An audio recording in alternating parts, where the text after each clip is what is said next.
Bonjour Eve. Alors aujourd'hui, on est proche de la journée mondiale de la bicyclette, c'est le 3 juin, et du coup on voulait explorer un sujet un peu particulier dont on a pas mal parlé dans notre récent article. Ah oui, ça oui. Comment le vélo, ce symbole de liberté, de simplicité, euh, comment il s'invite dans nos jeux de société, jeux de rôle. Ah oui, c'est vrai que le vélo, c'est plus qu'un moyen de transport, hein. Ça évoque tellement de choses. L'aventure, l'enfance, même la compète, bien sûr. Exactement. Et c'est assez fascinant de voir comment les auteurs de jeux, ils s'approprient tout ça pour nous faire vivre des sensations, parfois de manière hyper surprenante. C'est ce qu'on voulait montrer dans l'article, cette variété. Tout à fait. Bon. Alors, commençons peut-être par la compétition, justement. Dans l'article, on citait Flamme Rouge. C'est un peu l'incontournable, non? Ah oui, flamme rouge, Il arrive à recréer cette tension de la course. C'est assez bluffant. carrément. Le cœur du jeu, en fait, c'est la gestion de tes cartes. Chaque carte représente l'énergie que tu vas donner à tes coureurs. Tu as un rouleur qui est plus endurant et un sprinter pour les arrivées explosives. D'accord. Faut jouer la bonne carte au bon moment, pas se griller trop vite. Et puis il y a l'aspiration. Si tu restes calé dans la roue d'un autre, hop, t'avances sans griller autant d'énergie. Ah, comme en vrai. Exactement. Et juste cette règle, ça recrée toute la dynamique du peloton, les échappées, les coups de bluff.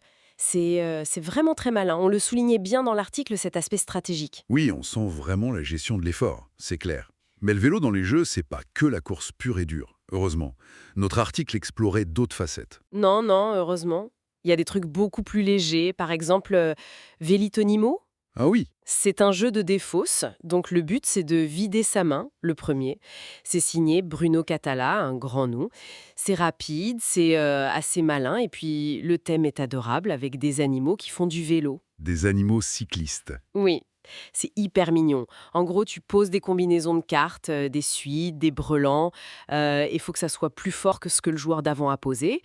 C'est plus tactique, un peu de chance, très fun. Accessible, quoi. Sympa. Et même pour les tout-petits, on avait trouvé une pépite dans nos recherches pour l'article. Une patate à vélo.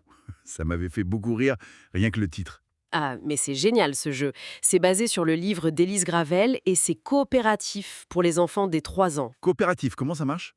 On pioche une carte avec une situation un peu folle, genre un requin qui mange des frites. Ça se peut-il? Et là, tout le groupe doit discuter et se mettre d'accord, oui ou non. D'accord. Si tout le monde est d'accord, hop, la petite figurine de patate à vélo avance sur le plateau.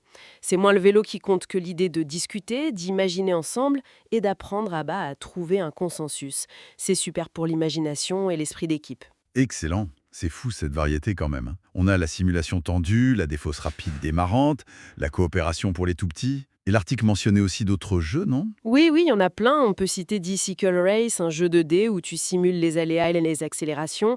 Il y a aussi Tape l'étape, un jeu de cartes familial, français et même éco-conçu, ce qui est chouette. Ah, pas mal. Et pour les passionnés, les vrais fondus, il y a Magini Tour, une simulation hyper réaliste, très pointue.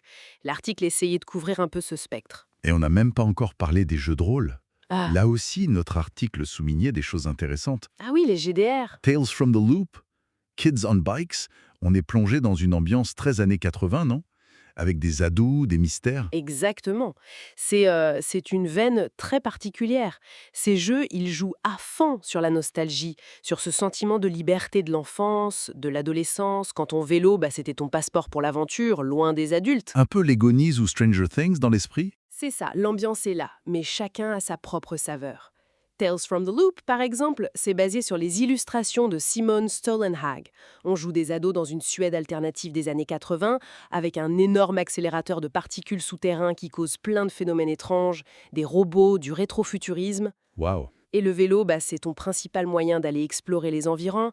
Cette campagne un peu bucolique, mais pleine de secrets et de dangers high-tech bizarres.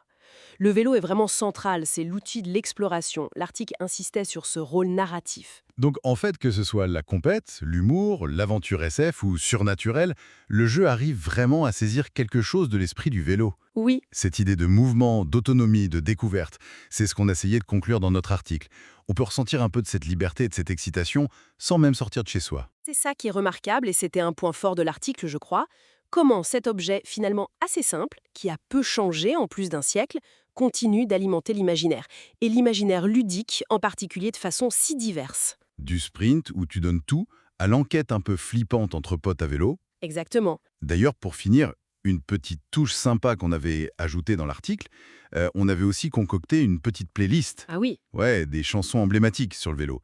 Il y avait du Bourvil, du Montand, mais aussi du Queen. Bicycle Race, évidemment, histoire de prolonger l'ambiance. Ah bah voilà, une super manière de boucler la boucle, c'est le cas de le dire, hein, en reliant le jeu, la musique, la culture pop et cette invention géniale qu'est le vélo.